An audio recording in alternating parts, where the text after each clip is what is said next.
Sir. இன்னைக்கு என்ன sir topic நம்ம ரிவ்யூஸ்க்கு சொல்ல போறோம்? இன்னைக்கு வந்து என்எஃப்ஓ வந்து நிறைய ஃபண்ட் ஹவுஸ் பார்த்தீங்கன்னா இப்போ அந்தந்த சீசனுக்கு ஏற்ற மாதிரிங்க இப்போ போட்டி போட்டுட்டு காம்படிட்டிவா வந்து நிறைய ப்ராடக்ட்ஸை லான்ச் பண்ணிட்டே இருப்பாங்க. ஓகேங்களா?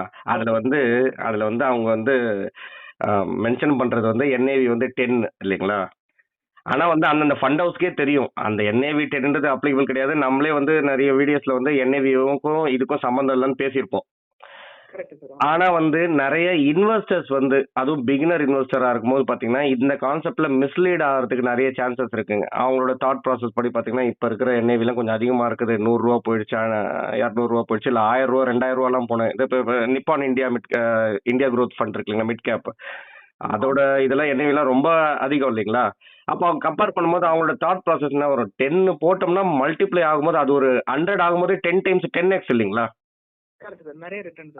அது 1000 rupees என்ஏவி ஆகும்போது 100 டைம்ஸ் இல்லைங்களா? அதான் தாட் ப்ராசஸ். Correct sir. ஆமா.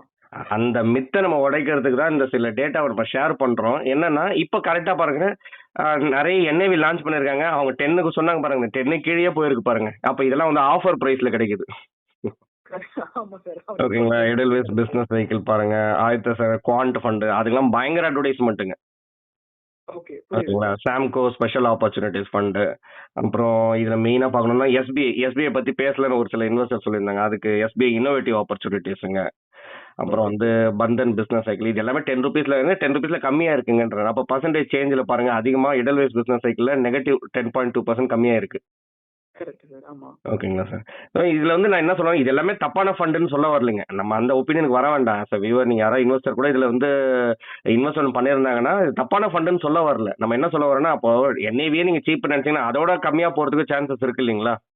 Correct sir. ஆமா. அப்ப நம்ம என்ன இம்பார்ட்டன்ட்னா 10 rupees வந்து 20 ஆச்சுன்னா உங்களோட பணம் வந்து நீங்க இன்வெஸ்ட்மெண்ட் பண்ணது டபுள் ஆயிடுச்சு.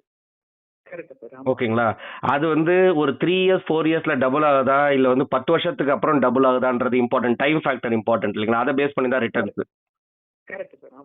அதே மாதிரி நீங்க 1000 ரூபா இருக்கிற என்ஏவி கூட பாத்தீங்கன்னா இதோட ஃபாஸ்டா கூட வந்து அது 2000 rupees என்ஏவி ஆயிடும். அதோட கன்சிஸ்டன்சி பெர்ஃபார்மன்ஸ் நல்லா இருந்துச்சுன்னா, ரிட்டர்ன்ஸ் நல்லா இருந்துச்சுனாங்க.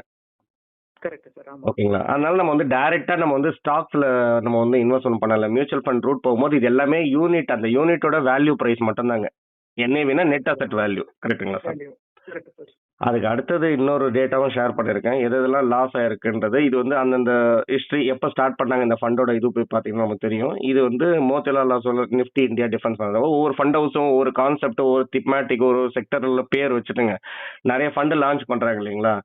அதுல பாருங்க நியர்லி வந்து ஏஎம் பாருங்க 2000 crores கிட்ட இன்வெஸ்ட்மெண்ட் பண்ணதுங்க. அது வந்து இப்போ 10 rupeesல தானே என்ஏவி ஸ்டார்ட் பண்ணிருப்பாங்க இல்லைங்களா? இன்னைக்கு தேதியில பாருங்க 7.88 என்ஏவி. ஓகேங்களா? நெகட்டிவ் 21.2% கொடுத்துருக்குங்க. அப்போ நம்ம வந்து போர்ட்ஃபோலியோல இது கண்டினியூ பண்ணணுமா வேணாமான்றது கண்டினியூஸா அதை குவார்டல் ரேங்கிங் செக் பண்ணணும், ட்ராக் பண்ணணும், மானிட்டர் பண்ணணும், அப்புறம் அந்த டிசிஷன் எடுக்கணுங்க. இப்போ இது எல்லாமே எஜுகேட்டிவ் பர்பஸ்க்கு தான் நம்ம பேசுறோம். தப்பான ஃபண்டுன்னு சொல்ல வரல. டேட்டா எடுத்து ஷேர் பண்றோம். சும்மா பிளைண்டா நம்ம வந்து என்எஃப்ஓ நம்பி போகக்கூடாது, இன்வெஸ்ட்மெண்ட் பண்ணக்கூடாது. என்ஏவி வந்து கம்மியா இருக்குன்னு அந்த என்ஏவி நம்ம இன்வெஸ்ட்மெண்ட் பண்ணதை விட கம்மியாயிட்டு அப்படியே கண்டினியூ ஆகிறதுக்கு சான்சஸ் இருக்குங்க. தெரியாது. அப்ப நீங்க என்ன பண்ணணும்னா, இப்போ இந்த ஃபண்ட் விட்டு வெளியே வரணும்னா நீங்க இதை கம்பேர் பண்ணணும். ஒரு இதே கேட்டகரியில உள்ள ஒரு டிஃபென்ஸ் ஃபண்ட் கூட கம்பேர் பண்ணணும். ஏன்னா இது நம்ம வந்து பர்டிகுலர் ஒரு தீம் எடுத்துட்டோம் இல்லைங்களா? அப்ப நம்ம வந்து அப்ப நீங்க வந்து இந்த டிஃபென்ஸ் ஓரியன்டட்ல இருக்கிற ஃபண்ட் கூட அந்த பெஞ்ச் மார்க் கூட நம்ம கம்பேர் பண்ணிட்டு டிசிஷன் எடுத்துக்கணுங்க. அது கூட இமிடியேட்டா எடுக்க தேவையில்ல. நீங்க வந்து ஒரு குவார்டல் ரேங்கிங், 2 குவார்டல் ரேங்கிங் பார்த்துட்டு ஏதாவது இம்ப்ரூவ்மெண்ட் தெரியுதான்னு பார்த்துட்டுங்க அதுக்கப்புறம் அந்த டிசிஷன் ஃபைனலா எடுத்துக்கலாம். ஓகேங்க சார். அதுக்கு அடுத்தது பாருங்க, நிறைய ஃபண்ட்ஸ் இதுல இருக்குது. அந்த மாதிரி பர்டிகுலர் என்னோட ஒப்பீனியன், ரெக்கமெண்டேஷன் இல்லை அட்வைஸ் எப்படின்னு எடுத்துக்கிறதுனாலும் பர்டிகுலரா வந்து செக்டர் திமாட்டிக் ஏதாவது ஒன்று புதுசா இருக்குதுன்னா அதுக்கு வந்து நம்ம வந்து சான்ஸ் கொடுக்கலாங்க. இப்போ உங்களோட மைண்ட் செட்லயே நீங்க வந்து அந்த மாதிரி ஒரு பர்டிகுலர் ஸ்டாக்ல உங்களுக்கு ஒரு கன்விக்ஷன் இருக்கு. மேபி உங்களுக்கு ப்ரொஃபஷனல் நாலேஜ் இருக்கலாம். நீங்க வந்து ஒரு energy sector, crude oil related இதுல ஒர்க் பண்றீங்க. உங்களுக்கு ஒரு ஐடியா ஆல்ரெடி அந்த ஃபீல்டுல ஐடியா இருக்கு. உங்களுக்கு அதுல ஃபியூச்சர் இருக்குதுன்னு தெரிஞ்சதுன்னா நீங்க அந்த மாதிரி ஸ்டாக், இல்ல டெக்னாலஜில நீங்க ஒர்க் பண்றீங்க, ஐடி இதுல ஒர்க் பண்றீங்க. ஐடில ஒர்க் பண்ணும்போது நமக்கு இதெல்லாம் ஸ்கோப் நல்லா இருக்கு, நல்ல டெவலப்மெண்ட் இருக்குது, அதுல ஒரு என்எஃப்ஓ வருது, நம்ம அதுக்கு உங்களுக்கு ஒரு கன்விக்ஷன் பர்சனலா இருந்துச்சுன்னா அந்த மாதிரி ஒரு கால் எடுக்கலாம். ஜென்ரலா என்னோட ஒப்பீனியன் வந்து எந்த ஒரு பர்டிகுலர் செக்டர் திமாட்டிக்ன்ற மாதிரி நம்ம போர்ட்ஃபோலியோல ஆட் பண்ண வேண்டாங்க. Okay sir. ஓகே. ஏன்னா நம்ம வந்து டைரக்ட் ஸ்டாக் போகாம மியூச்சுவல் ஃபண்ட் வந்த ரூட்டே வந்துன்னா ஃபண்ட் மேனேஜர் த்ரூ நம்ம வந்து ஆல்ஃபா ஜென்ரேட் பண்ணணும், நல்ல ஒரு ரிட்டர்ன்ஸ் பார்க்கணும், ஓரளவுக்கு நம்ம வந்து சேஃப்டி, அதாவது லோ ரிஸ்க்ல பெட்டர் ரிட்டர்ன்ஸ் எக்ஸ்பெக்ட் பண்றோம்.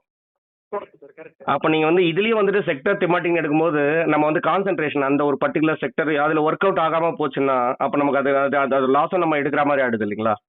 Correct sir. உண்மைதான். அதுக்கு அடுத்தது பாருங்க நிஃப்டி 500 மொமெண்டம் 50 இண்டெக்ஸ், அது வந்து எந்த ஒரு பர்டிகுலர் ஃபேக்டர் வச்சு எடுப்பாங்க, அது எல்லா டைமும் ஒர்க் அவுட் ஆகாதுங்க. புல் மார்க்கெட்னா கொஞ்சம் மொமெண்டம் நல்லா ஒர்க் ஆகுங்க. ஒரு சில மார்க்கெட்ல கன்சல்டேஷன் இப்ப பாருங்க டவுன் ஆகுது, வாலட்டிலிட்டி இருக்குதுன்னு போது ஒரு சில டைம்ல அது வராது. நம்ம வந்து என்ன ஆகும்னா இந்த மாதிரி ஃபண்ட் நம்ம வச்சிருக்கும் போது இந்த ஃபண்டு கூடயே ஒரு 4-5 ஃபண்ட் நம்ம வேற ஃபண்டும் வச்சிருப்போம் இல்லைங்களா? அப்ப அதோட ரிட்டர்ன்ஸ் பார்க்கும்போது இது மட்டும் ஏன் கண்டினியூஸா நெகட்டிவா இருக்குது. இப்போ இது பாருங்க நிப்பான் இந்தியா நிஃப்டி 500 நெகட்டிவ் 12%ங்க. Correct. Motilal Oswal Nifty 500 negative 12%ங்க. அப்ப இதோட நம்ம பெட்டரான நம்ம ஃபண்ட் இருக்கும்போது நமக்கு என்ன ஆகும்னா இதுல என்ட்ரி கொடுத்ததும் தப்புங்க, அதுலயும் ஒரு லாஸ் ஆயிருக்கும். எக்ஸிட் லோடோட டைம் முடியாம வெளியேறணும்னா அது ஒரு அடிஷனல் எக்ஸ்பென்ஸ். ஆல்ரெடி நம்ம இன்வெஸ்ட்மெண்ட் பண்ண அமௌண்ட்டும் -12%. ரிட்டர்ன்ஸ்லயும் அடி வாங்கியிருக்கோம். ஆமாங்க. ஓகே.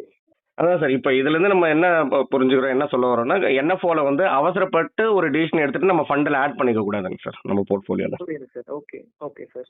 Okay sir. இதோட நம்ம இந்த வீடியோட எண்டுக்கு வந்தாச்சுங்க. ஓகே. சார் இன்னொரு ஒரு இன்ட்ரெஸ்டிங்கான வீடியோல திரும்ப வந்து உங்களை ரீச் பண்றேன். கண்டிப்பா சார். ஓகேங்க. இது வரைக்கும் நம்ம வியூவர்ஸ் இது வரைக்கும் நம்மள கண்டென்ட்லாம் பார்த்துட்டு சப்ஸ்கிரைப் பண்ணாதவங்க சப்ஸ்கிரைப் பண்ணிக்கலாம். நம்மளோட டெலகிராம் சேனலும் ஆக்டிவா இருக்குங்க சார். அதுல நிறைய மியூச்சுவல் ஃபண்ட்ஸ் ரிலேட்டட் இன்ஃபர்மேஷன்ஸ்லாம் ஷேர் பண்றோம். அதுலயும் நம்ம டிஸ்கிரிப்ஷன்ல ஆட் பண்றோம், அதுலயும் ஜாயின் பண்ணிக்கலாம் சார். இன்னொரு ஒரு இன்ட்ரெஸ்டிங்கான கண்டென்ட்ல உங்களை திரும்ப வந்து ரீச் பண்றேன்.